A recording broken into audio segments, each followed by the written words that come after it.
We did it. We qualified for the North American Championship for Lorcana with Sapphire Steel. We did it. This video, I'm gonna try to just do it raw, no editing. Just wanted to hop on the mic and pretty much just talked about my experience and how my LCQ run went, and pretty much just overall share my victory, my goal with you guys, because when you win in life, you don't win by yourself. You win with the people that helped you get there.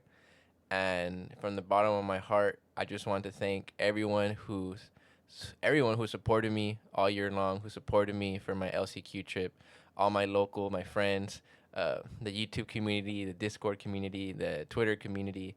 Everyone in Lorcana has just been a huge, uh, just a huge like boost in my life. To be honest, I never really thought that I didn't think that, not that I wasn't gonna win the LCQ, but I never thought that at the start of the year that I'd have to get my invite through an LCQ. I used to play Digimon, the card game, and in the first year that the game came out, I was able to top regionals and get an invite to the national championship. So when I transitioned to Lorcana, I had that same mentality where like, oh, I'm just gonna go to these events and crush it. And I went to the DLC in Fort Worth, Texas. So I'm from Texas. That was a hometown one. I didn't do too good, but I said, that's okay. I have all year long. Got two more DLCs to go to. I'll just run it back. And then DLC Vegas came up. Went to Vegas, and I think I had more fun. I focused a little bit more on the vacation aspect of it, and didn't perform too well in Vegas. And I said it's okay. I got Seattle. Seattle's coming up, but this time in Seattle, I think I'm gonna switch it up. Sapphire Steel is just not working for me. At the time, at least that's what I thought. And then DLC Seattle comes around. I go with my friends and take red purple, and I get O2'd round one because of a misplay. And you'd think after three DLCs, at this point, I'd learned to like stop misplaying. And I didn't perform too well at Seattle either. I always do good in the side events, like the constructed side events with like 300 people or whatever. But in the main events, I'm not sure what happens. So after three failed attempts at these three DLCs, I was kind of torn as a competitive player. Not really in the aspect of like, oh man, I hate the game. I don't want to play anymore because I'm never like that. I'm not a sore loser, but I just hate losing when I don't play 100%. And at this point, you know, I thought the dream was dead. The dream's over. I kind of wondered to myself, like, what went wrong? Did I just waste, a year of my competitiveness in Lorcana and just threw it away because I just wasn't locked in 100%? And for a lot of you who don't know me or are new to the channel, I've been playing Lorcana ever since it came out. Before it came out, um, I was just grinding in the Discords, grinding on Pixelborn, and that's kind of where my name got started, just becoming a grinder. Because I really did love this game a lot. I still love this game a lot. It's Disney. As a kid, my family, like, I just grew up around Disney. And when this game, like I said, got announced, I wanted to be part of the Disney history. I wanted to get invited to nationals. I wanted to be part of it because I think this game can go a very, very, very long way. And just within this year, so many opportunities have opened up for me because of the space that I'm in Lorcana, and the grind and the work that I've put in.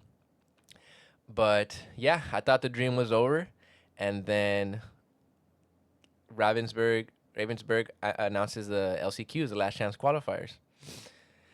This is where I was like, okay, well, I get one more shot.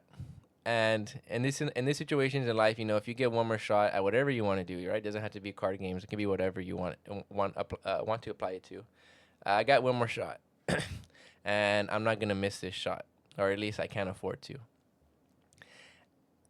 Talk to my girlfriend, talk to some friends, and some people were telling me like, "Hey man, like you played poorly. Like, have you learned your mistakes?" I had some people, not that they didn't believe in me, but just didn't want me to fail again, and they didn't want to see me fail. My girlfriend was very supportive of me.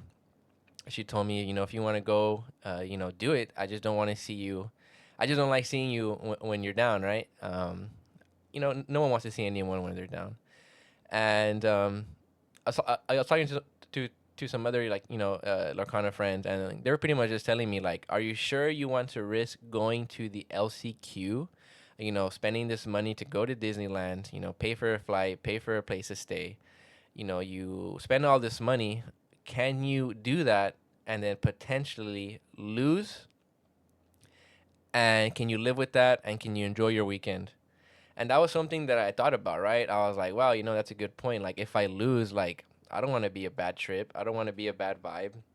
I don't want to, like, have my weekend ruined. I don't want to be complaining to my friends. I thought about it. But then I kind of snapped out of it real quick. And I was just like, who cares? Like, who cares if I lose? I'd rather I'd rather lose to defeat than lose to fear or lose to try, like lose to not wanting to try. And I said, nah, I'm gonna go and chase my dream. I want to be at the national event. I want to be there, and I'm gonna be there. And at this point, I said, okay, let's greenlight this. If I can get a ticket, then I'm all going for it. But if I do get a ticket, and in the meantime getting a ticket, I'm going to change the way I practice, change the way I see the game, change the way I play, change everything. Basically, just I don't know. I guess you could say like just evolve as a player, evolve with my deck, and at this point, I said, okay, like I'm gonna go and I'm going to win, and if I lose, I lose. But that would also be a nice way to end my story, right? Like at least I went and I tried, rather than always thinking what could have happened if I went. So at this point, I'm locked in, and I got about 3 months to prepare. And Sapphire Steel is a color that I'm most known for. It's one of the hardest decks to pilot in the game, and I didn't want to switch decks. I didn't want to. I didn't really care like at this point with the meta. I knew that if I wanted to win this event, and everyone else who's like me who wants to go and chase their dreams is going full try hard, then it's pretty much just going to be master of their craft versus master of their craft. And at this point, it's just full on skill. Can you just outskill your opponent? Not necessarily by the plays that you make, but the deck that you choose, the deck choices that you use, the techs, making meta calls. I knew that if I wanted to win, my best chance is using the best deck that I'm good at. Now, Sapphire Steel has a lot of variations. Has a whole new world, no new world, and a new temple build that's out. Shout out to Jack Shadows and Harlan for putting that on the map. So for the next 3-4 months, around October, November, I started, just testing. And the way I changed my testing was just pretty much focusing more time into Lorcana, but being responsible about it, right? Because I still have to work, still got, stuff to do. And, life is always important, right? Don't let a card game distract you from what's important and your responsibilities. But what I mean by that is like, instead of getting home at night and like, what, let me just hop on my phone, look at YouTube real quick, before I like start practicing. Like, no, I was sacrificing any extra chill time that I had, and I put it into the game. Again, chill time, right? Wasn't, and I also didn't want to be a slave to it. I didn't want to just drain myself into Lorcana. It was literally just sacrificing the chill time that I would do, that I'd be on my phone, that I'd be just, watching anime, whatever the case may be, when I wasn't with friends or my girlfriend or at work. It was just putting into this game and understanding my deck at the highest level possible. And you can't do that by yourself. I mean, you probably can, but more minds are better than just having one, right? So at this point, I'm playing Sapphire Steel. I'm practicing. I'm playing in Discords. I'm playing on webcam. I'm playing on webcam via Pixelborn. I'm going to locals. and I'm talking to other Sapphire Steel players. And in this journey, shout out to these guys: Bad Vegas, um, Lamb Chops, R&B, Justin Morales, um, the 20 lore Sapphire Steel thread. I'm talking to all these smart players, and I'm testing against players like shout out to the homie the Rat, who won DLC in Chicago. And I'm getting these tests in, talking to these high level skilled players, and really I'm just trying to make sure that again I get the best practice and I get the best information possible and turn that into my deck and what can I do with it. The biggest person that I do want to shout out though is going to be my pretty much I guess you could say my number one testing partner, even though we really don't test with each other per se, but that's going to be my homie Justice, Lorcana Justice. So he had reached out to me, I want to say around October, just through a DM on Twitter asking me about a deck list I had posted. I didn't see his message right away. And then, while getting my ticket for the LCQ, I was going through Twitter and I just saw his message. I saw his message and I was like, oh, sorry for the late reply. And I started talking to him, and turns out this guy is really cool, really smart with the game, and he loves Sapphire Steel. So at this point, me and him are talking, and he's like, hey, I got my LCQ for EU because he's from Europe. And I'm telling him I'm trying to get my LCQ ticket for NA. And he says, well, I want to take Sapphire Steel. And when he said that, I was like, okay. Again, all the homies did help me out, but as far as like constant 24/7 grinding like that, Justice was the person who was that who filled that role. At this point, we're talking literally every day. Like we're talking every day from October, November, December, talking every single day about Sapphire Steel. We're sharing deck lists, we're theory crafting, we're throwing each other ideas, we're using deck lists that we haven't even tested yet, and then we don't even test it, and then we change the deck list because we're just theory crafting, we're watching other people play, we're understanding the game, and we're testing every single card known to Sapphire Steel because we knew that this deck was very strong in a best of 3 format, and we have a high chance of winning if we take that. So at this point, weeks, months passing by, and it's getting closer. And at this point in the meta, I believe Genie was like the biggest issue. Everyone was just talking about Genie. So at that point, we kind of got a little bit scared and built the deck to answer Genie with cards like Imperial Bow and like a hero build. So Justice ends up taking this list that we create, and we narrowed it down all the way to answer the meta. At the time, that's what we thought was the best list for it, and it probably still was. Like I said, right, we're testing every day, we're theory crafting, and we're just on Dreamborn Inc. doing as much as we can, getting information and giving it to other players and getting it back and just analyzing that data and just making sure we pick the right 60-61 cards. So Justice takes a Sapphire Steel Whole New World hero build with Bow. Unfortunately, he gets knocked out round one. I can't remember exactly why, but definitely not because like the deck or whatever. But he gets knocked out. Thankfully, though, in Europe they were able to get a PM LCQ, so they had one in the morning, one at night. And Justice just said, you know what, I'm just gonna play red blue, using that same information that we have, right? Just using it to a new deck, which is basically similar to blue steel, just it's red and it's more explosive. And he ends up winning his LCQ. He wins his LCQ, goes, I believe, 10-1, crushes it. And me and him are I'm very happy for him, right? I've been talking to this guy for the past 3 months, and he got to chase his dream, and he attained his goal. I don't really care that he didn't use, like, the whole point wasn't, you had to use Sapphire Steel. The whole point was just to win the whole thing. And all the testing that we did with Sapphire Steel, like he says, definitely helped him get that LCQ win, right? All the studying, all the meta, the analysis, everything, right? So congrats to him. Now it's my turn. I tell him I still want to use Sapphire Steel. And we need to find out the direction that this deck is going. And for the past 3 months, I've been using Whole New World. Just Whole New World. So many people are saying that it's bad, and I'm there on the sideline like, no, it's good. Oh, but why do you want to give a card and give your opponent 7 new cards, and they're already going to close the game out with a high lore? And my response is like, why are you going to Whole New World if your opponent's at 15 lore? As a matter of fact, why is your opponent even at 15 lore? You're not answering the early board state. You're not answering the early game.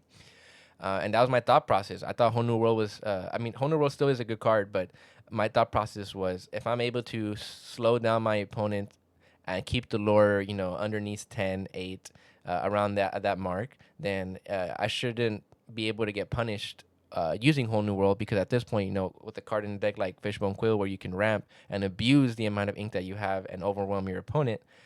That's what I thought. So around December, it's getting close for the LCQ, and at this point, we probably have maybe like 2 weeks left, to decide. And then the second to the last week, that's when I kind of like sit back and this is where like believing yourself is really good and knowing you can win, but you also need to be realistic and like humble yourself and like sit back down and think and realize something real quick. Like, okay, I'm really good at the game. I'm really good with my deck. And all these guys who are going to chase their dreams are probably the same thing. So let me just make sure I'm building my deck the correct way and not just gassing myself up, right? And Justice tells me, all right, we'll make a list of what you don't like about the deck or what you're not liking in testing, and we'll adjust from there. And the main 5 things or the 4 things that I wrote down were I don't like having uninkables, drawing uninkables. I don't like losing to an early game play. I don't like only Popsicle turn 1. I don't like that. I don't think Popsicle turn 1 is the best thing in the game, and even though it sets up our Hiram in a lot of different matchups and scenarios, it's a horrible play turn 1. And I don't like giving my opponent a whole new 7 because I'm not able to control the early board state. So Whole New World. Oh, and then the last thing was I'm winning a lot of games without even casting Whole New World. That was one huge thing that I had wrote down. So then we said, okay, it looks like a no New World is the way to go. So for those of you who don't know, it's basically you're running Sapphire Steel, the same builds, same standard builds, but you're just not running the card New World. You're running a different type of draw engine, draw power, like a card like Chicha. Sky and Bad Vegas, and a lot of European players, shout out to Ragemo and them, they were on a Chicha build compared to like people like Justin Morales and other Sapphire Steel players using New World like R&B. And the build that I was on. So you had 2 builds, and then again you have Jack Shadows and Harlan on a tempo build. So at this point we pivot to no New World, and we're testing Chicha out. And Chicha is such a very strong card into a Ruby meta. We saw the dominance that Red Blue was in the EU, and me and Justice knew similar is going to happen in the States, and Red Blue is going to be dominant, Red Purple is going to be dominant.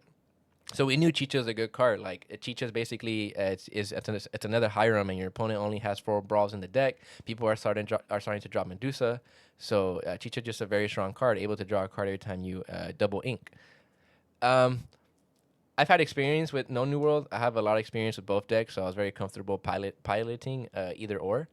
My testing went my testing went good, but then I realized there were games where I was winning without having to play Chicha. Even into the red decks.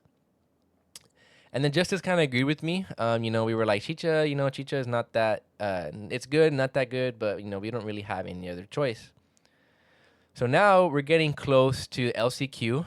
I want to say the LCQ is on a Friday. So I want to say it's Tuesday, Wednesday. So we're about 2-3 days before the LCQ. And me and Justice are still talking about the deck, talking to other Sapphire Steel players, and we're getting closer and closer into what we think is the best list for the meta. And then, Justice gives me an idea, and he's just like, man, like, Chicha, what if we can replace Chicha? And in my head, I'm like, there's nothing we can replace Chicha with. The only thing we can replace Chicha with is, like, Whole New World, or, like, that's pretty much it. And he says, well, what about Tragic Beast? And right away, I'm like, Tragic Beast? I'm like, no, bro, that card is outdated. It's very slow. It's not good. And he's like, okay, whatever. We just kept testing. And then pretty much the day before my flight, so I took off on Thursday, and the LCQ was Friday. So now it's Wednesday. It's Wednesday night, and I'm there talking to Justice. We're just refining our list. And then he just sends me a picture, and he's like, hey, I built up this list of no New World, but with Tragic Beast. And I looked at it, and the more I looked at it, the more it made sense. There's no Medusas being played, or at least that's what we thought. And for the LCQ format, in a best of 3, 5 rounds, anyone can pretty much take anything. And I think that's what really put the nail in the coffin for Chicha, because consistently for 5 rounds, I don't want to have to open up with Chicha, and in half those rounds, Chicha is not good into that matchup.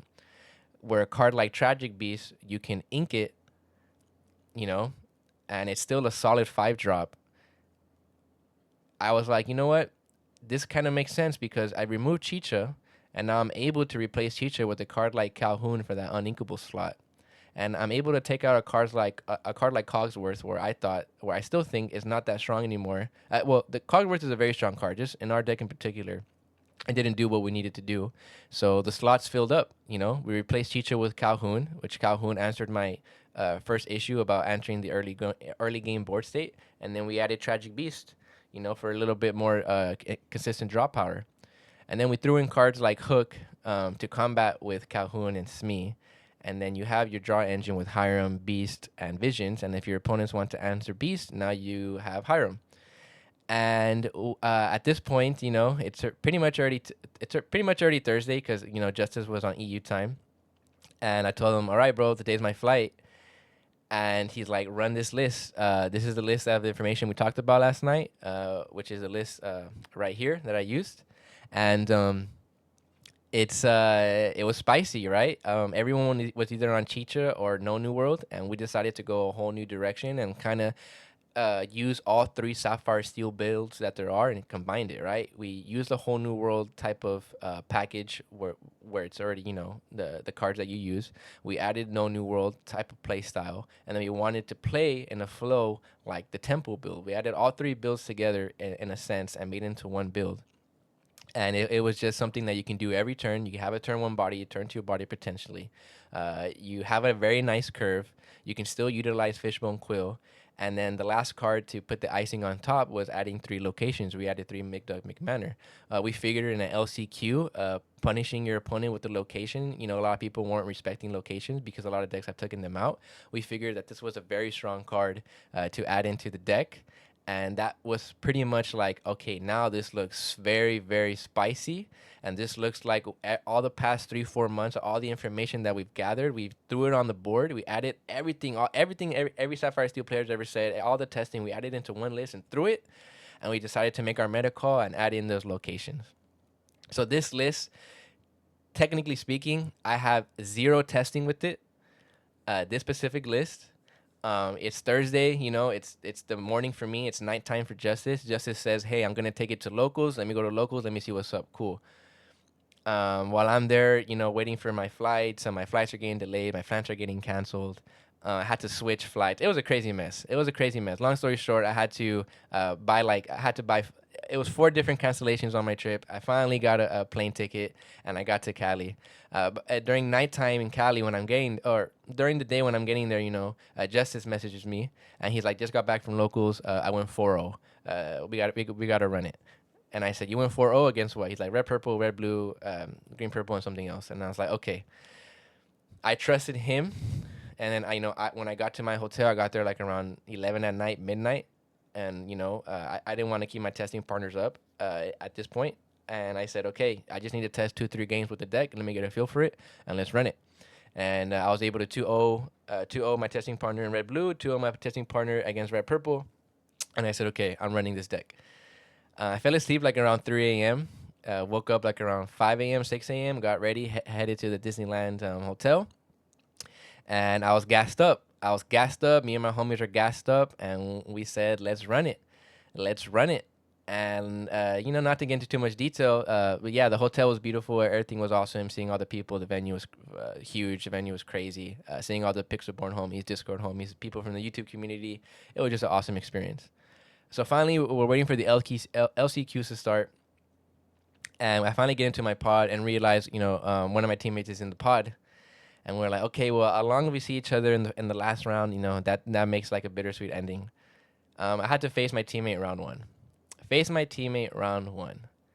Very, very unfortunate. It really sucked because testing with the past 3-4 months, it's just stupid. Like, it was just a stupid feeling. It really sucked.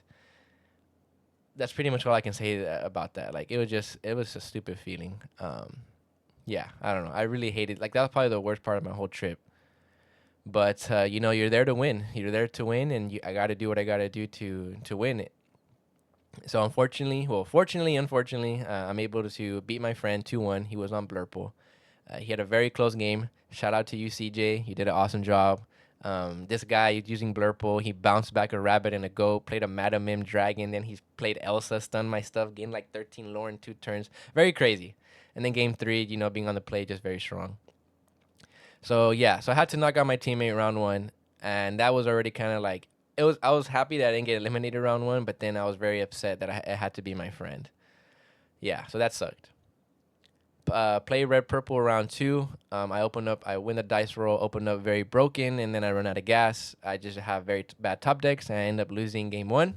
And now I'm kind of just like, wow, I lost the dice roll. Now I'm gonna go second game three, and I start to like I almost like I'm at a certain level throughout the whole day, and I wanted to stay at this level, and I almost dipped, but I caught myself, and I said no. Like now I just have to work harder, and now I have to just you know, crush my opponent. I had to crush them. I had to outskill them, and I was able to 2-1 them on the draw, and then round three against green purple. Very close games. Game three came down to just luck. I had a character on board with damage. I couldn't heal it, and my opponent's posture was very confident, and I thought he had go-go in his hand, and I said, if you have it, you have it. And at that point, I was just content with losing because I played my best. And he drew and just said, I don't have it. You got it. Wow. Round four, I play against Red Purple. Uh, One of my hardest game matches of the weekend. And I was able to take it. That was crazy. I was able to take it 2-0. And then, yeah, that game was just crazy. And then last round was, at this point, it's going to be the last round. I know what my opponent's playing. He's playing Steel Song. Not playing Daisy, so that was really good for me. But I'm not playing Cogsworth, so I was kind of just like, interesting. This is going to be very interesting. And at this point, it's already like 6 p.m. Everyone's getting surrounded. Everyone in the venue's watching the last 64 players compete for the last 32 slots. I sit down like in the edge of the table, so we're like literally like the best seating so people can watch a match. And I look to my right, and I see the homie Bad Vegas there. I see my teammates Amanda, CJ, the homie LCA Travel Chief. Shout out to him from the Discord. He was taking pictures of me for the thread. That was really cool of him to do that. Shout out to him for capturing those moments. There was other pro players there. Zach Bivens, Dragon Johns. Yeah, there was a lot of people just there in the room. But when you're in those scenarios as a player, you're not supposed to even focus on that. You're not even supposed to care who's in the room. You're supposed to focus on your game and lock into your game. It's just you and your opponent, and everything else is blank, which is what I did. Right? I'm able to like not trip on that. I'm able to just analyze the room and acknowledge who's there, who's not there, real quick while I'm shuffling, whatever. Right? So, right before the game started, I was texting my friends, texting people back home, texting the thread, the Discord. Everyone was just telling me, "You got this." And one very important advice that my homie Tino, shout out to my homie local from Tino, gave me before this whole event started. And he's a local that I played with already, for about a year. And he's not as competitive as me, but he's a good player. And he was cheering me on. And right before the round had started, I was there in the hallway, and he messaged me, and he was basically just said, "Hey, just remember one thing about you and locals when I first started playing against you is like when you would lose or when like things weren't going your way, you like almost like you would start to like fall apart." He just told me like stay calm, and know that you can get yourself out of any bad situation as long as you play your cards right. You just have to remember to stay calm.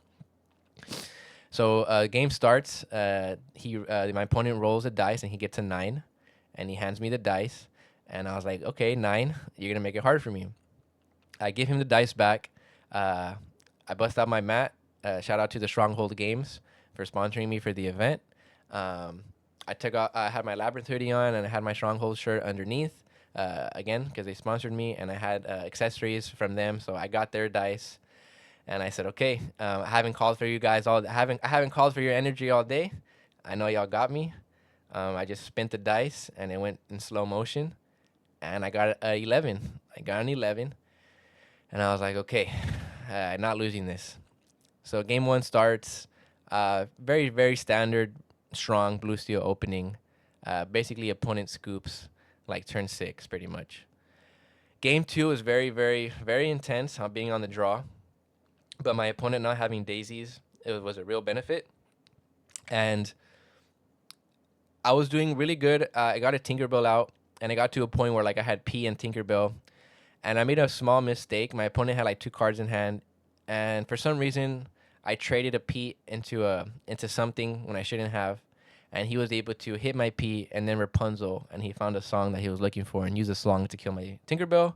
And he was like, "Yeah, if you didn't attack with the P, I probably would have been cooked there." So that was kind of like, okay, whatever. I don't care. That was game 2, whatever. Game 3, I'm not making anything. I don't know. Game 3, I'm just locking in. So game 3 starting, people are at this point. You're hearing people yell of excitement. You're seeing people's faces of disappointment. You're hearing people congratulate their friends. People are getting up from the tables. People are leaving from the tables. And at this point, I believe when we're going to game 3, there's only like I think 5 people left playing. And in my table specifically, the whole row, it was just two. It was just me and the other guy on the other end. And these were the games to watch because I was using Sapphire Steel, and everyone was like, "Sapphire Steel made it. Sapphire Steel's here. What the heck?" So game 3 starts, and I'm like in my head, I'm like, I'm gonna win. There's no way this ends. It only ends with me winning. I'm on the play. That's it. And the game starts, and I have a good opening. I have a Smee, I have a Popsicle, I have a Fishbone Quill. I have a Tinkerbell like in my opening hand. I'm like, I have a very, very strong hand. My opponent is playing the Robin Hood shift line and the Simba shift line. Now, yeah, they're not playing daisies, but like having to answer 2 large bodies by turn 3, turn 4 is very annoying. And to keep it simple, I did my play. I did my Smee Quill, and then he was able to shift into a Simba, the one that's a 4-drop where if it's exerted, all your other characters get unexerted. So he got into that, and then unexerted his other small guys, and I was like, okay, he has more guys on board than me. Interesting. And I have to play a Tinkerbell right now. And then I realized, like, oh my god, like if he kills this Tinkerbell, like I'm cooked. So I play the Tinkerbell. Smee crashes into his Simba, and I pass. At this point, he whole new worlds, and he kills he whole new worlds, and he has to kill. He kills my Tinkerbell, and he kind of passes turn with like 2, 3 guys on board. And I'm just like, what the heck just happened? Why all of a sudden is he ahead of me? What happened to my board? He just spinned my hand, and I start to panic inside. I haven't even looked at my hand. I haven't even like looked at my hand yet, right? Like I'm just panicking already. And the goal, the finish line, the win, was starting to fade away from me.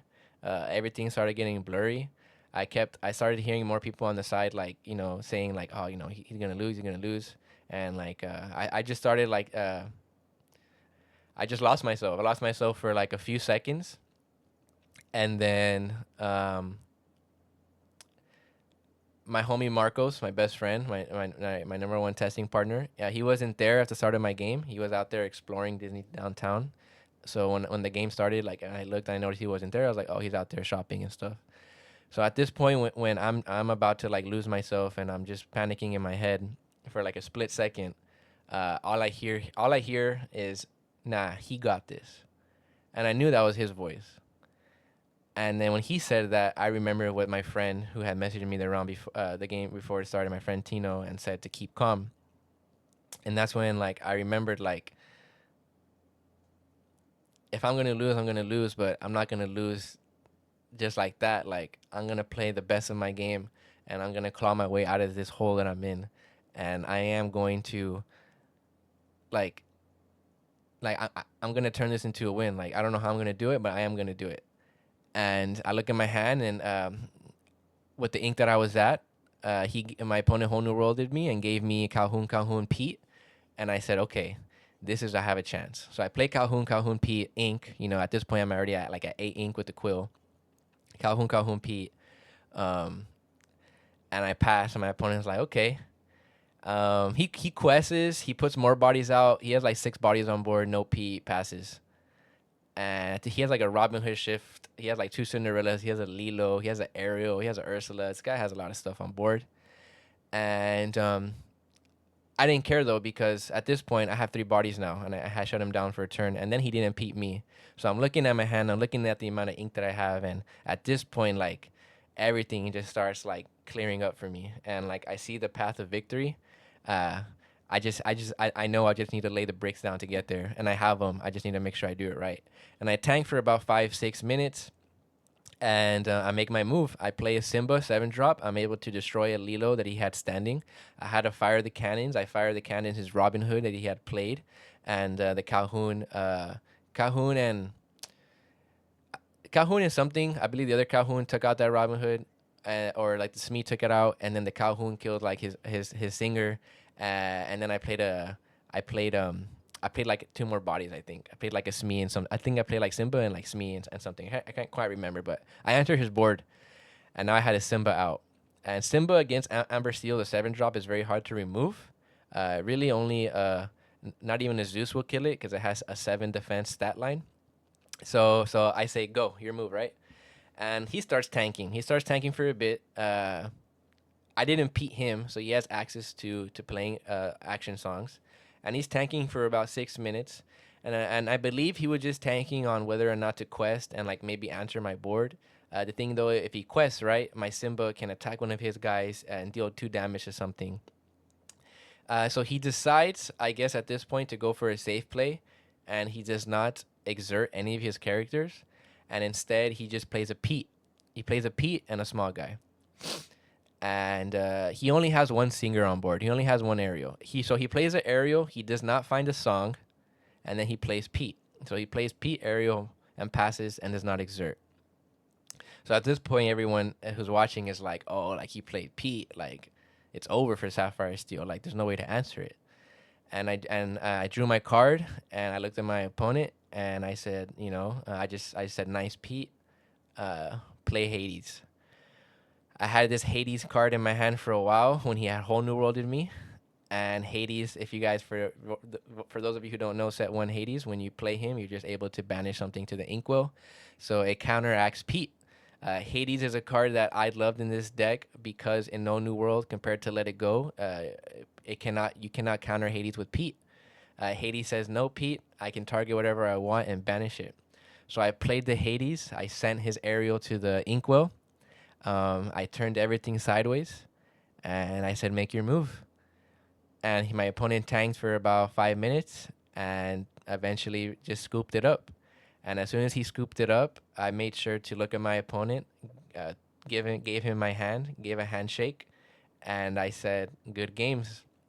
And as soon as that happened, my friends started, screaming. They came to me, they ran to me. I got up and I hugged all the homies who were there watching, and I just couldn't believe it. I couldn't believe it. It's crazy, right? Like if you really want a shot at doing what you like, if you whatever you want to do in life, who cares what people say? Who cares what people think? But at the same time, like you have to be realistic with yourself, and you have to know if you actually have a chance.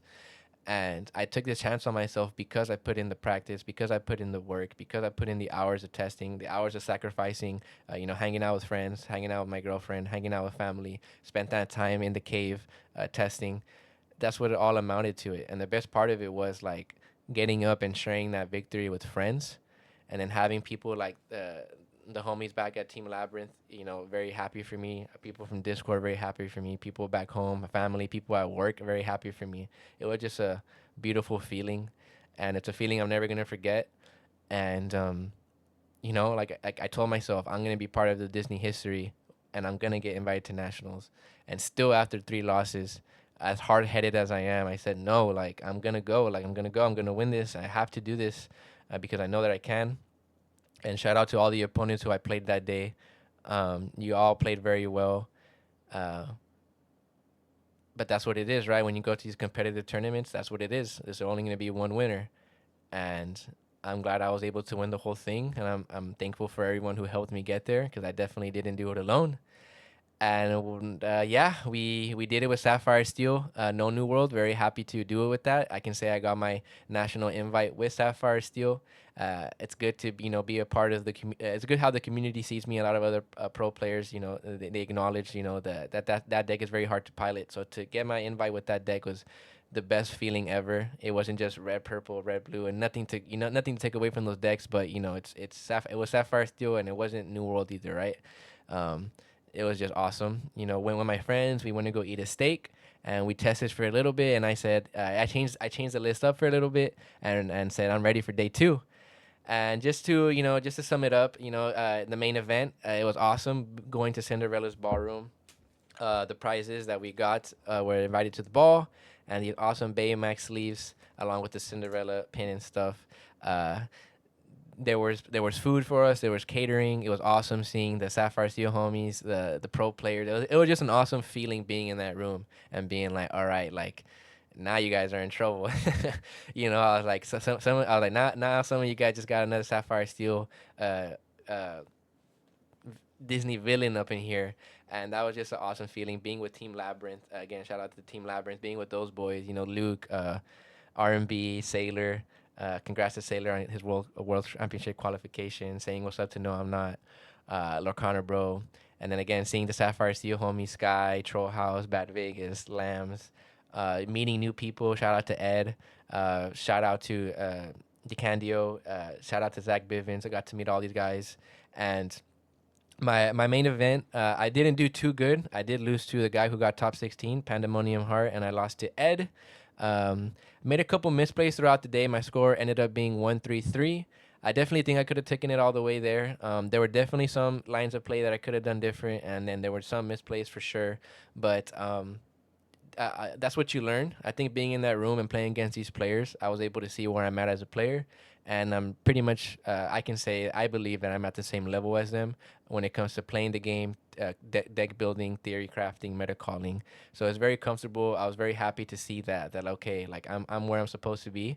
A lot of these guys have been playing Magic, playing other card games for 10 years, 5 years. I've only been playing TCGs for 3 years. So with the experience that I have, playing Digimon, being a national invite in that card game, and now in Lorcana getting my national invite in this game, the first year of the game's release, it shows that for me personally, and people were telling me like you have a long way to grow, long way to go, and to me it just meant a lot, and I knew that this year I think I definitely have what it takes now to win the DLC or at least get my invite to first try. I know what I need to do as a player. I need to grow and continue to learn, and I had an amazing time. The venue was awesome. Being with my best friends again. Shout out the Stronghold Games for sponsoring me. Shout out the Cascade Games for my city for shouting me out, and all the homies, all the locals cheering me on. My family, friends, Twitter gave me an awesome reaction, and then Pro Play Games put an awesome picture. Someone took that awesome picture, looking like I won the NBA Game 7 championship. I'm actually gonna get that picture framed, and with Sapphire Steel, we did it. We did it. We finally made it. I'm glad to end the year like that. And from here on out, it's just going to be more content. And yeah, that's pretty much it. That's my story.